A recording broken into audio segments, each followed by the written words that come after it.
नमस्कार, बहुत स्वागत आपका अनादि टीवी पर। मैं हूं आपके साथ पारुल। खबरों की शुरुआत करेंगे बड़ी खबर के साथ और इस वक्त बड़ी खबर आपको बता रहे हैं भोपाल से, जहां उपचुनाव में हार के बाद बीजेपी की समीक्षा। मुख्यमंत्री निवास में अहम बैठक, बीजेपी प्रदेश अध्यक्ष हेमंत खंडेलवाल भी मौजूद रहे।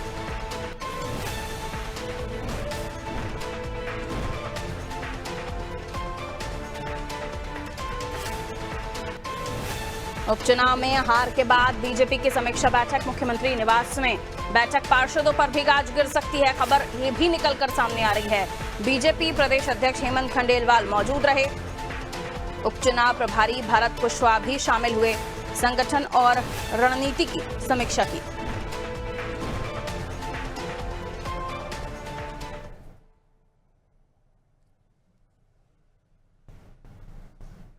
तो दतिया में उपचुनाव में हुई हार के बाद बीजेपी अब समीक्षा कर रही है, हार के कारणों की समीक्षा की जा रही है।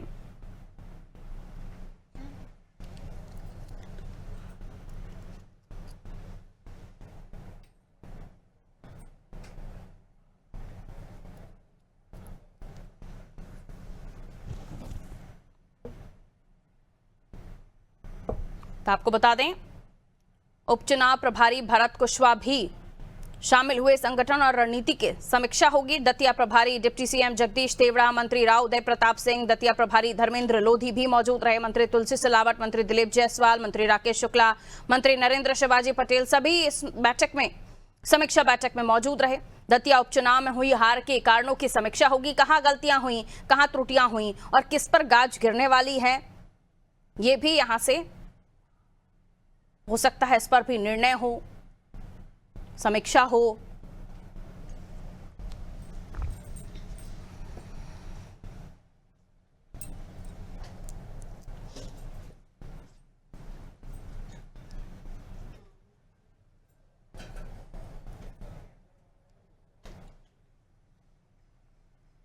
तो देखिए, कल दतिया उपचुनाव के नतीजे आए थे और उसी के बाद से लगातार बीजेपी खेमे में उदासी थी, क्योंकि एक बड़े कंपटीशन के तौर पर, बड़े इलेक्शन के तौर पर दतिया उपचुनाव को देखा जा रहा था।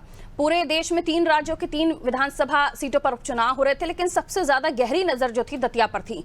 और अब देखिए, जो नतीजे सामने आए हैं वो बीजेपी के लिए चिंता, समीक्षा करने की जरूरत जरूर है और ऐसे में समीक्षा हो भी रही है। आइए, दिव्या हमारी सहयोगी हमारा साथ जुड़ रही हैं। दिव्या, दतिया उपचुनाव में हुई हार के बाद समीक्षा हो रही है, मुख्यमंत्री निवास में कई मिनिस्टर्स की मौजूदगी बताई जा रही है और ये बताया भी जा रहा है कि यहाँ कहाँ गलतियां हुई, कहाँ त्रुटियां हुई, उसकी तो समीक्षा होगी, लेकिन जवाबदेही भी तय होगी। हो सकता है कुछ पार्षदों पर भी दतिया के गाज गिरे, क्या अपडेट्स मिल पा रहे हैं?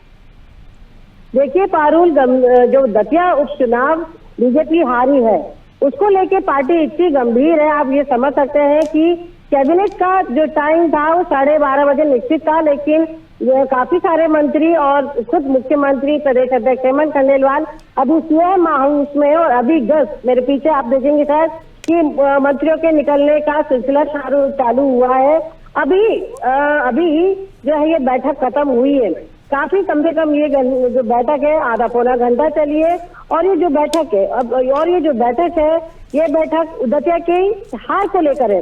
अब अगर इसको देखें पारुल, तो दिखने में तो ऐसा लगता है कि केवल एक ही सीट है, लेकिन वो सीट जिसमें हवा बदली है, फिजा बदली है बीजेपी की, और बीजेपी को मालूम था भीतरघात होगा, लेकिन 12,000 वोट जो है लीड आते आते 6,000 तक आई हालांकि, लेकिन इसके बाद भी मतलब जिस तरह से ये सीट हारी गई, अब जो है बीजेपी के लिए सबसे बड़ी चिंता का विषय है भीतरघात। क्योंकि आप ये देखिए कि बीजेपी में अलग अलग इलाकों में अलग अलग जगह गुटबाजी देखने को मिलती है। हालांकि खुलकर कोई नहीं बोलता, लेकिन आपको देखने को मिलेगा कि वहाँ के जो शीर्ष नेतृत्व है उन्हें पट नहीं रही है, आपस में कई सारे जो है मनमुटाव है। ऐसे में जो दतिया में जो हुआ है, और जिसके बाद पहले ही ये बात की जा रही थी कि नरोत्तम मिश्रा का टिकट कटने के बाद जो है वहां पे सबोटेज हो सकता है, हालांकि कांग्रेस में भी ये देखने को मिला।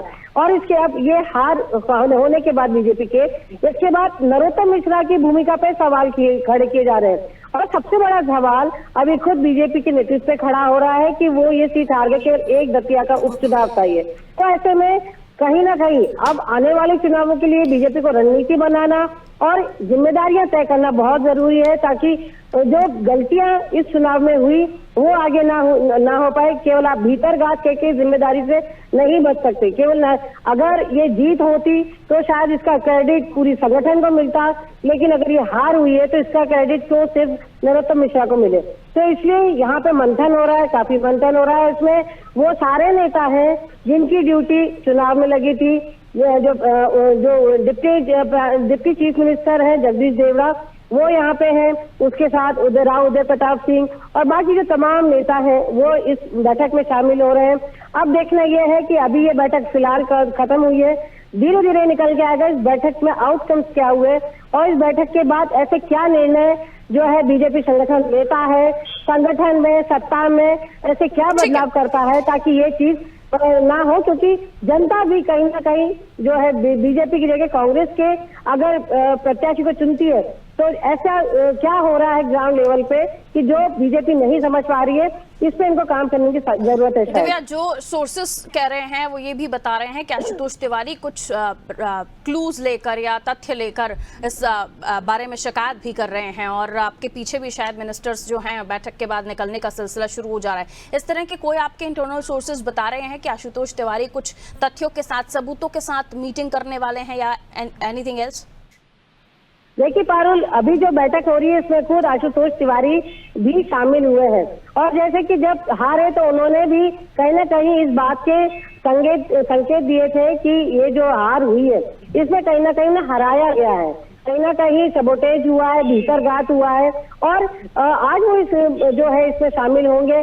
अब देखना है सबूत वो क्या देते हैं, क्योंकि क्या स्थिति थी वो तो सबको पता है पारुल, सब देखा। जब नरोत्तम मिश्रा का जब टिकट कटा तो दतिया में जो हालात हुए, जो हिंसा हुई, उसके बाद वैसे ही ये जो चुनाव था बीजेपी के लिए चैलेंज भरा था। इसका आसान चुनाव नहीं था, जीता हुआ चुनाव नहीं था, लेकिन इसके बाद भी जब पूरी सरकार, पूरा संगठन वहां लगा हुआ था, मैंने जैसे कि बताया कि खुद प्रदेश अध्यक्ष वहां पूरी कमान संभाले हुए थे, जो डिप्टी चीफ मिनिस्टर है जगदीश देवड़ा वो प्रभारी बने थे, तमाम जो नेता थे, जो यहाँ के जो पदाधिकारी हैं बीजेपी के वो वहां थे और वहां पूरी तरह मोर्चा संभाले हुए थे। आप ये सोचिए कि बीजेपी पूरा यहाँ पे खाली था, यहाँ पे बीजेपी सुनसान पड़ा हुआ था। तो ऐसे में अगर एक चीज अगर उसमें ऐसा हो रहा है तो ये कहीं ना कहीं समीक्षा की बात है। अब ये देखना है कि अभी समीक्षा हुई है, क्या क्या चीजें सामने आती है।